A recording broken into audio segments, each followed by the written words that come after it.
is Tuesday, January 7th of 2020. Wow, a whole new year. Yay. It is 8:30 a.m. I'd like to welcome fellow commissioners, our staff, guests, public that are here today. Thank you so much for taking the time to attend the Finance and Physical Resources Committee meeting. With that, I'll open up to public comment. Is there any public that would like to address the Finance and Physical Resources Committee this morning? Okay, seeing none, I will close public comment. That will bring me to the consent agenda. Is there a motion to approve the consent agenda? So moved. Support. Moved and supported. Questions, comments, discussion, anything that has to be pulled? Okay, seeing none, all those in favor, please say aye. Aye. Opposed, same sign. The motion passes.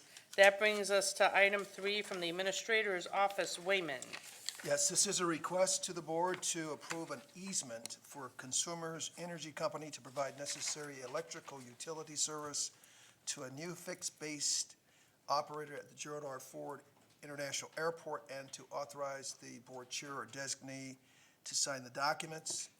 Gerald R. Ford International Airport staff works with Consumers Energy Company to provide certain services for the airport. Consumers Energy requires an easement to install necessary electrical facilities for a new fixed-base operator and its new hangar, office area, and associated aircraft parking aprons and parking lots. The airport lease and asset transfer agreement between the county and the authority requires the authority to obtain the county's approval for all property dispositions, including easements which exceed 40 years.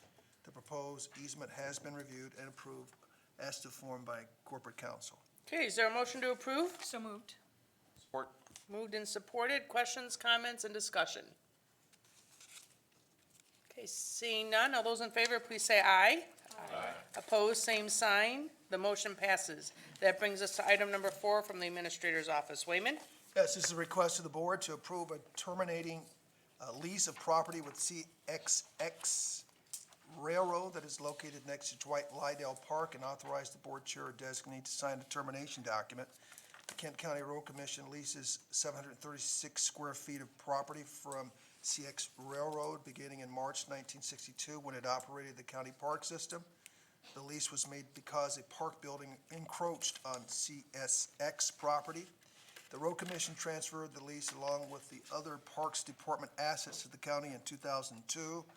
The building and fence that formerly encroached on CSX property have been removed, and there is no other need requiring continuing the lease.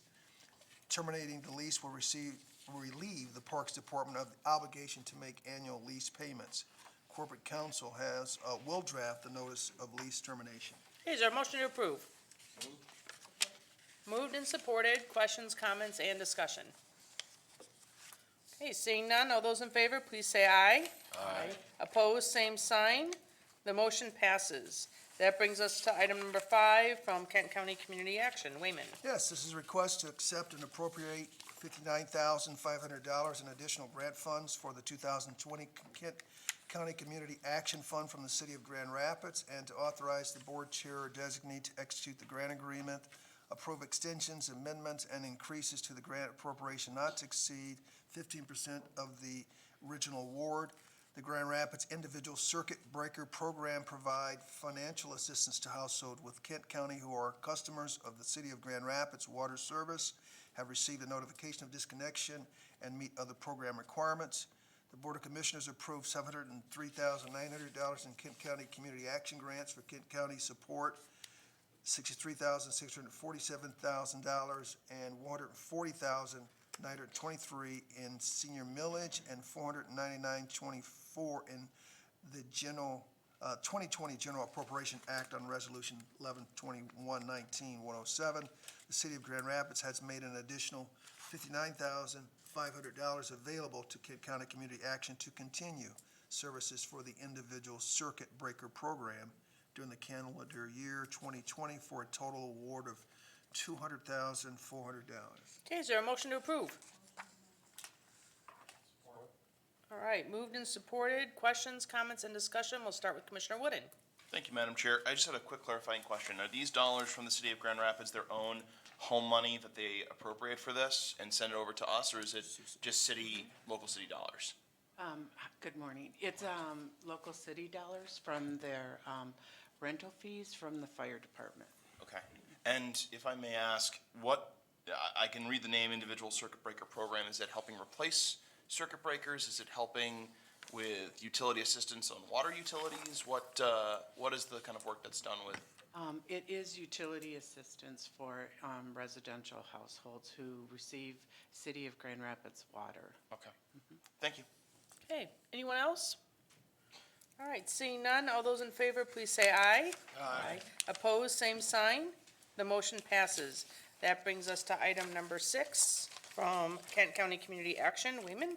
Yes, this is a request to the board to authorize an agreement between Kent County and Link Up to use home funds to construct 6 new market-rate homes, to authorize the board chair designee to execute the agreement and approve extensions, amendments, and increases to the grant appropriations not to exceed 15% of the original agreement. Earlier this year, Kent County issued a request for proposals for home funds on behalf of the Wyoming-Kent County Home Consortium. The federal home program supports programs that construct new homes which are sold at market rate to families with household incomes of 80% area medium income or less. Link Up Nonprofit Housing Corporation responded to the RFP and proposed to develop 6 townhouses near the intersection of Jefferson Avenue Southeast and 36th Street in Wyoming. The 3-bedroom homes will be developed during the 2020-21 year. A combination of home funds, $810,000, and private construction financing, $700,000, will be used to finance the total cost of the $1.5 million project. Link Up's proposal aligns with the regional consolidated plan that was approved by Grand Rapids, Wyoming, and Kent County. The final contract will be reviewed and appropriated by corporate counsel prior to signature. Thank you. Is there a motion to approve? So moved. And support? Moved and supported. Questions, comments, and discussion? Why don't we start with Commissioner Wooden? I saw his hand first. Thank you, Madam Chair. I just want to first applaud awarding these home funds. For the record, while my employer has had joint ventures with this organization in the past, it's not on this project, it's on projects in the city of Grand Rapids. I just wanted to put that for the record. Regardless, though, I am excited about this. I had one question. If I'm remembering correctly, I don't deal as much with home ownership as I do with rental, but the affordability restrictions on home-assisted units is only, 5 years? And if someone lives there for 5 years or 10 years and then sells it, those affordability restrictions are burnt off. Is that correct? Yes, it's a forgiven lien. Okay. And do we have, I'm wondering if we could, since we have record of all the home funds that we've expended in the last few years and where those properties are, and through our equalization department, we can look at property records pretty quickly. Can we figure out how many home-assisted units, and not in the immediate future, but over time, can we figure out how many home-assisted units are still owned by the original homeowners? And the reason I ask it is I know that in Grand Rapids, we've seen that unfortunately, after those 5 years, because all of this is public record, these properties often become the targets of investor groups, and then are converted either into flips or into rentals, which is good for the investor. I want to make sure that we're using these public dollars to build affordable housing as wisely as possible, and seeing what we could do to help prolong those affordability restrictions so that we can use these public dollars even more wisely than we are today, so we can preserve the affordability for the long term. Right, and we can get that information. We have that information. One of the caveats that you probably know of, but if the home isn't sold within a certain period of time, then it has to turn to a rental.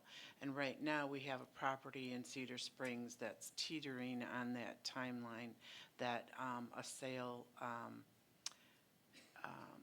just fell through because the person that put the purchase agreement in could only qualify for an FHA loan, and it didn't work out with the package. So I can get you the information with the caveats also. And if I can follow up on my question, thank you. And under that instance, is it the developer of that home-assisted unit that then can become the landlord, or do we become the landlord, or do we find a market rate landlord to lease it at the market rate? What happens in that instance? It would be the developer, and Okay. in the case I just mentioned, it would be ICCF. Okay, thank you. Hey, Commissioner Bukowski. Thank you, Chair, and sorry for my tardiness. Where Commissioner Wooden is concerned about folks that move out too quickly, my concern is for folks who stay. And in the sense that every time the word townhome comes up, my mind thinks of inaccessibility. And inaccessibility, like forever, the length of the life of the home, because usually like bedrooms are upstairs. And so again, a person who has a mobility impairment or acquires a mobility impairment, either can't live there or is forced to move. So all of that being said, do you know how far along the design process is on these? Well, this is the phase 1 of the project. They're going to come back for an additional 6 townhomes in the phase 2. All right. And so I can ask Link up about the accessibility issues. The land in which they're using, they bought from the Godfrey Lee Public Schools. And so it may be a land issue where they have to build up rather than out, but I can ask the question.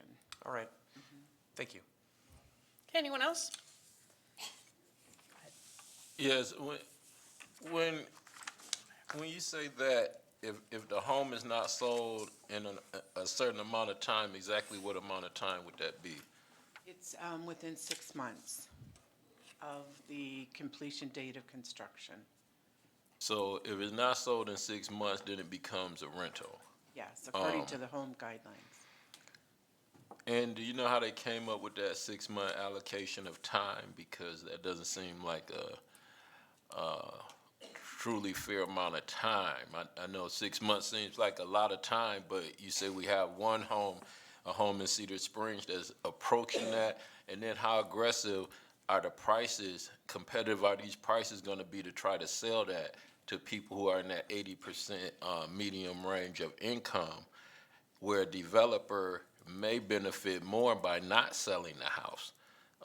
What type of things do we have there that gives them some incentive to want to make sure this house is sold, and that they're doing everything to make sure it's sold? Because they win either way. And I'm very concerned with home ownership not being a priority when we talk about affordable homes. Right, in the program with the home funds, the affordability is given to the homeowner, so it's subsidized. So the homes, for example, let's just say they were going to sell for $200,000, and if the homeowner qualified for a mortgage and it was $140,000, we would subsidize the $60,000 out of the home funds.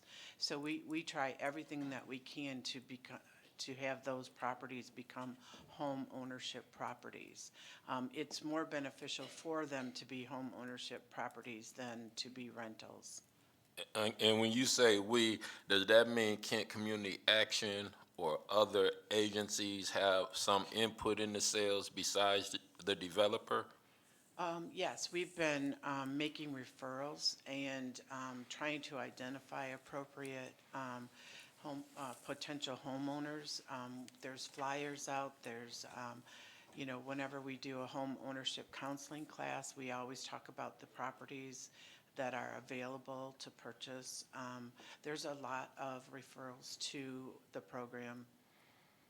When you look at that income range, if someone's income is at that low level, what are their chances of really getting a mortgage? Or some of these people in that range who have had credit problems, how efficient is this when it comes? I know you may not know off the top of your head. We might have to do a little more research on just seeing what percentage of these homes, are really being sold or turned into rentals. Because in my neighborhood, it's either gentrification or it's rentals for not only the lower income, but even the middle class not being able to afford homes and being forced into more rentals.